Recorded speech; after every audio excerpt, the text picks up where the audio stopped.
കേരളത്തിൻ്റെ സാമൂഹ്യ സാംസ്കാരിക ജീവിതത്തിന് നിത്യ പ്രചോദനമാണ്. ആ തീർത്ഥാടനത്തിന് 93 വർഷമാവുകയാണ്.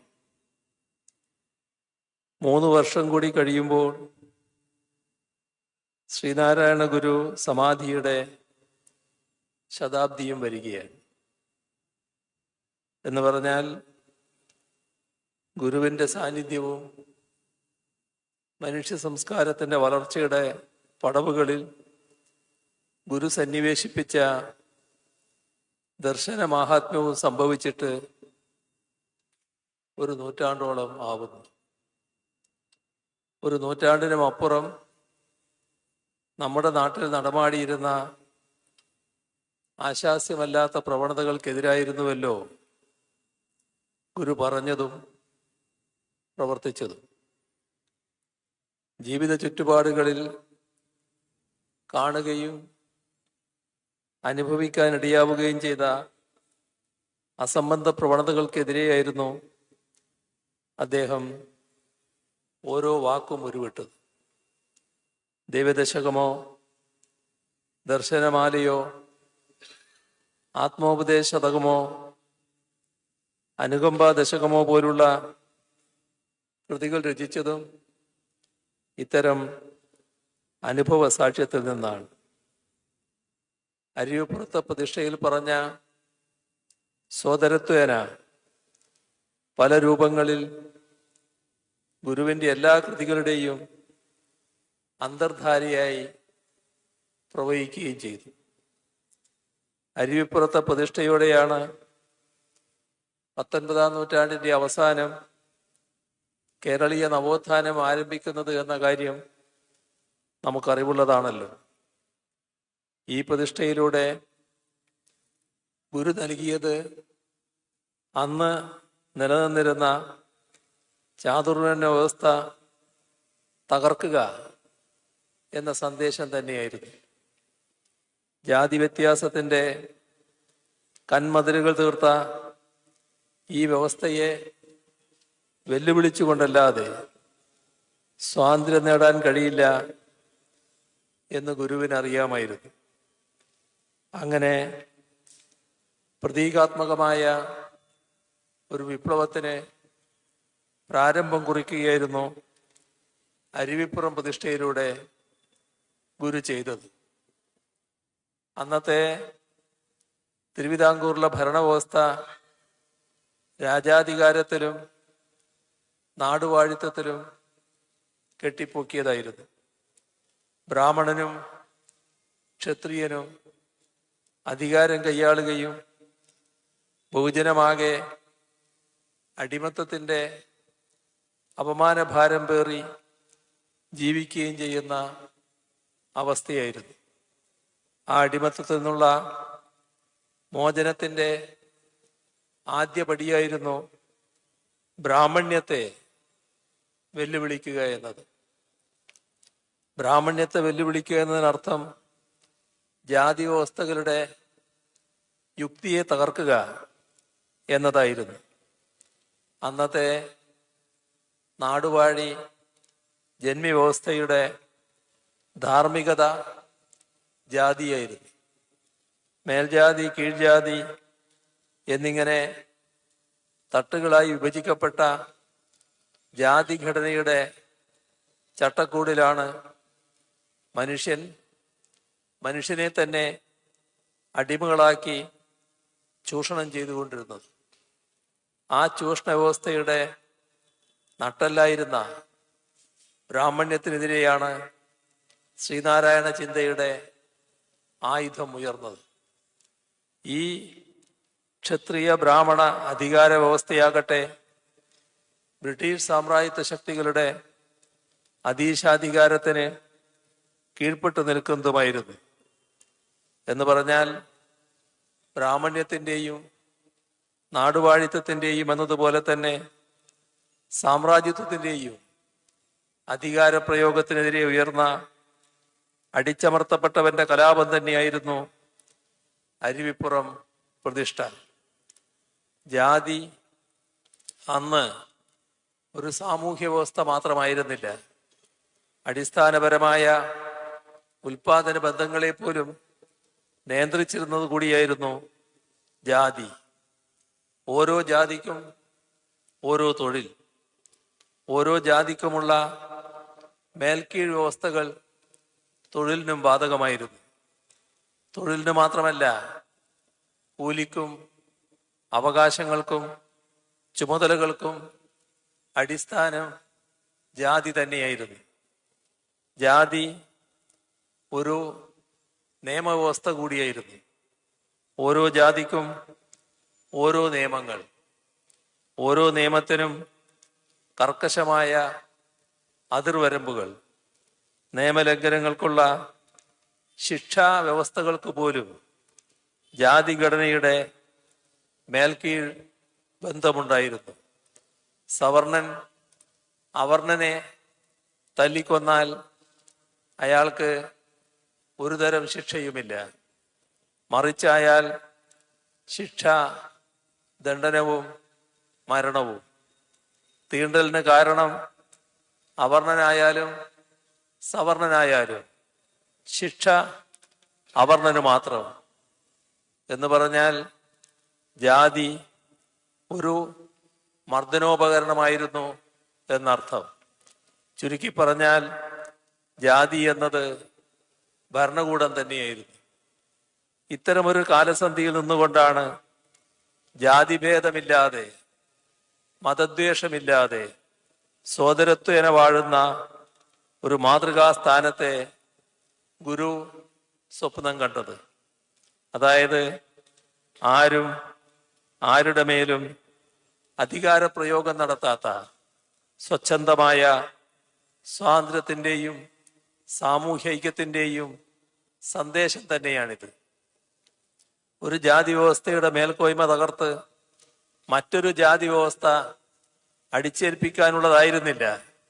മറിച്ച് ജാതീയതയില്ലാത്ത അവസ്ഥ സൃഷ്ടിക്കാനായിരുന്നു ഗുരു ശ്രമിച്ചത്. ഇത് പ്രത്യേകം ഓർമ്മ വെക്കേണ്ട കാര്യമാണ്. ഗുരുവിൻ്റെ നമുക്ക് ജാതിയില്ല എന്ന പ്രഖ്യാപനത്തെ ഈ ചരിത്ര വസ്തുതകളുടെ അടിസ്ഥാനത്തിൽ മനസ്സിലാക്കിയാൽ അത് ഇന്നത്തെ ദേശകാല പരിസ്ഥിതിയിൽ ഏറ്റവും പ്രസക്തമായിരിക്കും.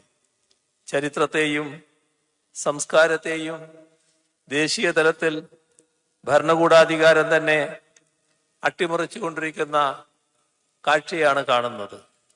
ഇന്ത്യൻ സംസ്കാരത്തെ ഏകാത്മകമായി അവതരിപ്പിക്കാൻ കൊണ്ടുപിടിച്ച ശ്രമങ്ങളാണ് നടക്കുന്നത്. ഇന്ത്യയുടെ ബഹുസ്വരത, ഉപസംസ്കൃതികൾ തകർക്കപ്പെടുന്നു. ഐതിഹ്യങ്ങളെയും കൽപ്പിത ഭാവനങ്ങളെയും ചരിത്ര സത്യങ്ങളായി അവതരിപ്പിക്കുന്നു. മനുഷ്യന്റെ യുക്തിചിന്തയെയും സ്വാതന്ത്ര്യദാഹത്തെയും ചങ്ങലക്കിടുകയാണ് ലക്ഷ്യം. ഇത് സാംസ്കാരിക ഫാസിസത്തിന്റെ ദൗത്യം തന്നെയാണെന്ന് തിരിച്ചറിയാൻ ജനാധിപത്യ വിശ്വാസികൾക്ക് കഴിയണം. ഗുരുവിൻ്റെ സോദരത്വേന എന്ന സന്ദേശം നമ്മുടെ ഭരണഘടനയുടെ ആമുഖ വചനങ്ങളിൽ വരെ ഇടം പിടിച്ചിട്ടുണ്ട്. എല്ലാ മതജാതി വൈജാത്യങ്ങളുടെയും വിഭജന മതിലുകൾക്കുമപ്പുറം മനുഷ്യൻ ഒന്നാണെന്നും അത് മനുഷ്യത്വത്തിൻ്റെ ജാതി തന്നെയാണെന്നുമുള്ള കാലാതീതമായ കാഴ്ചപ്പാട് ഗുരു മുന്നോട്ട് വെച്ചു. മതങ്ങൾക്കതീതമായി മനുഷ്യൻ മറ്റാരും ഈ മധുരാക്ഷര മന്ത്രം ചൊല്ലിയില്ല ഇന്നേ വരെ എന്ന് വയലാർ പാടിയത് മതങ്ങൾക്കു മേലെ മനുഷ്യനെ പ്രതിഷ്ഠിച്ച ഗുരുവിൻ്റെ മധുരോദാരമായ മാനവികതയുടെ ഘോഷണമാണ്. ലോകം നേരിടുന്ന ഏത് സംഘർഷങ്ങൾക്കും ദുരന്തങ്ങൾക്കും പരിഹാരം കണ്ടെത്താൻ കഴിയുന്ന സർവരോഗ നിവാരണി കൂടിയാണ് ഗുരുവിൻ്റെ മനുഷ്യസങ്കല്പം.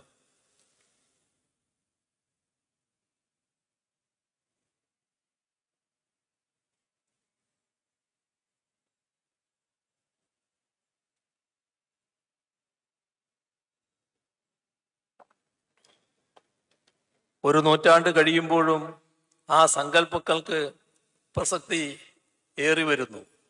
ഇത് തന്നെ ഗുരുവചനങ്ങളുടെ കാലാതിവർത്തിയായ സാങ്കത്യം വെളിപ്പെടുത്തുന്നു.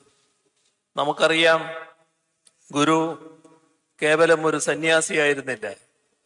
സാധാരണ സന്യാസ ജീവിതം നയിക്കുന്നവരൊക്കെ നേരത്തെ സ്വാഗത പ്രസംഗത്തിൽ ശുഭങ്കാനന്ദ സ്വാമികൾ പറഞ്ഞതുപോലെ അധ്യാത്മചിന്തകളിൽ മാത്രം മുഴുകിക്കഴിയുകയാണ് ചെയ്യുന്നതെങ്കിൽ ഗുരു ചുറ്റുപാടുമുള്ള ജീവിതത്തിലേക്ക് ഇറങ്ങി ചെല്ലുകയായിരുന്നു. മനുഷ്യരിലേക്കും അവരുടെ ജീവിത വഴികളിലേക്കും അദ്ദേഹം ഇറങ്ങിച്ചെന്നു.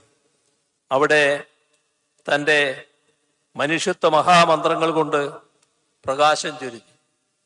അന്ധകാരജടിലമായ ആചാരങ്ങളെ മാത്രമല്ല, അന്ധകാരം കൂടുവച്ച മനസ്സുകളെയും മാറ്റിയെടുക്കാൻ ശ്രമിച്ചു.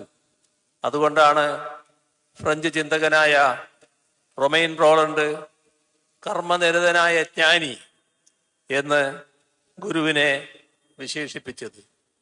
ജ്ഞാനിയുടെ ഈ കർമ്മനിഷ്ഠയുടെ പ്രതിസ്പന്ദങ്ങളാണ് ശിവഗിരി തീർത്ഥാടന സന്ദേശത്തിലും നമുക്ക് കാണാൻ കഴിയുക.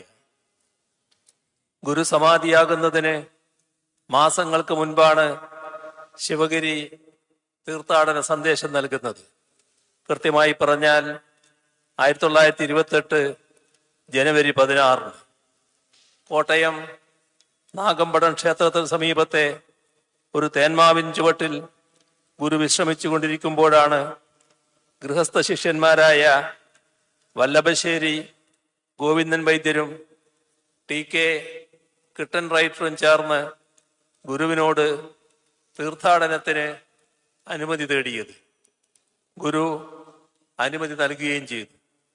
ആദ്യം ഗുരു പറഞ്ഞത് ശിവഗിരി തീർത്ഥാടനം ഈഴവരുടെ മാത്രം തീർത്ഥാടനമായി മാറ്റാതിരിക്കാൻ പ്രത്യേകം ശ്രദ്ധിക്കണമെന്നാണ്.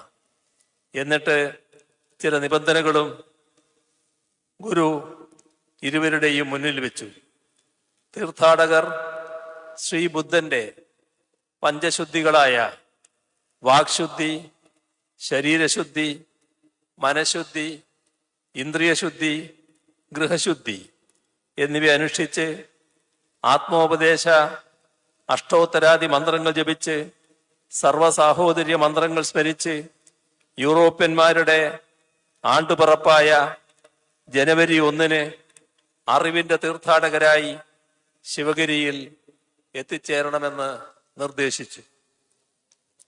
എന്ന് പറഞ്ഞാൽ ശിവഗിരി തീർത്ഥാടനം ഒരു സർവമത ദർശന സമന്വയത്തിന്റെ തീർത്ഥാടനമായിരിക്കണം എന്നാണ് ഗുരു കണ്ടത്. ഇവിടെയും പാപക്കറ കഴുകിക്കളഞ്ഞ് പുണ്യം നേടുക എന്ന കേവലമായ തീർത്ഥാടനത്തിന്റെ സ്ഥലരാശിയിലല്ല ഗുരു സഞ്ചരിച്ചത് എന്ന് കാണാം. മറിച്ച് തൻ്റെ സന്യാസ ജീവിതത്തിന്റെ അകമ്പൊരുളായ ഭൗതിക ജീവിത പുരോഗതിയുടെ അതിരുകളിലേക്ക് മനുഷ്യരെ കൂട്ടിക്കൊണ്ടുപോകാൻ കൂടി തീർത്ഥാടനം ലക്ഷ്യമിടണമെന്നായിരുന്നു. തീർത്ഥാടനത്തിന്റെ ലക്ഷ്യം എന്തെന്ന ഗുരുവിന്റെ ചോദ്യത്തിനു മുന്നിൽ വല്ലഭശ്ശേരിക്കും കിട്ടൻ റൈറ്റർക്കും വ്യക്തമായ മറുപടി ഉണ്ടായിരുന്നില്ല. അപ്പോഴാണ് ഗുരു ഏതു പ്രവർത്തിക്കും ലക്ഷ്യം അനിവാര്യമാണെന്ന് ഓർമ്മിപ്പിച്ചുകൊണ്ട് കൈവിരലുകൾ മടക്കി നേരത്തെ സ്വാഗത പ്രസംഗത്തിൽ പരാമർശിച്ച 8 കാര്യങ്ങൾ നിർദ്ദേശിച്ചത്. വിദ്യാഭ്യാസം, ശുചിത്വം, ഈശ്വരഭക്തി, സംഘടന, കൃഷി, കച്ചവടം, കൈത്തൊഴിൽ, ശാസ്ത്ര സാങ്കേതിക പരിശീലനം എന്നിവയായിരുന്നു ആ 8 വഴികൾ.